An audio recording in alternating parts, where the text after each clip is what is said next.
எந்த மடத்துல நீங்க பார்த்தீங்கன்னாலும் துரியம் வரையில தான் தீட்சை. அதற்கு மேல போனா இறைநிலையோடு ஒன்று அளவுக்கு விடுறதில்லை.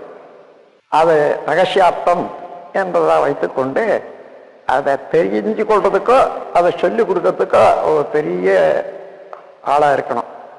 அவங்களுக்கு தான் அந்த மரியாதையோட அவங்க சொல்லி கொடுப்பாங்கன்னுட்டு அவர்களை மடாதிபதிகளாக வச்சு செய்தாங்க.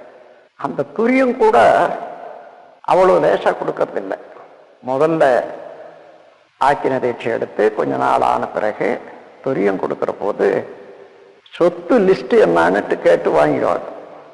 வாங்கிட்ட பிறகு ஒரு நல்ல வளமான சொத்தெல்லாம் டிக் பண்ணி இது மடத்துக்கு சேரட்டும் அப்படின்னு சொல்லுவாங்க. அதன் பிறகு துரியம் கொடுக்குறான். இவங்க கடைசி நாளாச்ச தனியாக வர்றதில்லை, 2-3 நண்பர்களோட வர்றாங்க. ஆனால் அவங்கள உள்ள விடுறதில்லை, தூரத்தில் நிற்க வச்சுட்டு துரியம் கொடுக்குறாங்க. இதே தான் நாம் கொடுக்கறதே தான் கொடுக்குறாங்க. அதன் பிறகு இவர் எதை டிக் பண்ணாரோ அதுக்குள்ள அங்கே எழுதிடுவாங்க, கையெழுத்து போட்டுட்டு அவர் வீட்டுக்கு போயிடுவார். அப்போ வீட்டை போன உடனே சொல்லுவார், இந்த சொத்து நான் கோயிலுக்கு கொடுத்துட்டு வந்துட்டேன் மடத்துக்கு அப்படின்னு சொல்லி வீட்டை சொல்லித்தானே ஆகணும் சொல்லிவிடுவார். அவங்களுக்கு ஆச்சரியம், வருத்தம், இழப்பு எல்லாம் இருக்கும்.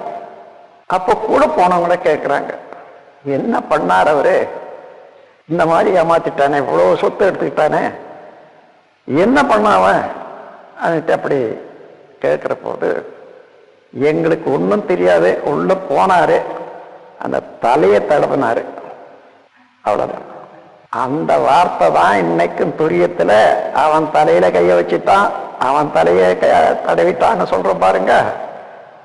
தலையை தடவி பொருளை வாங்கி கொள்றது அது வரைக்கும் இருந்தது துரியம்.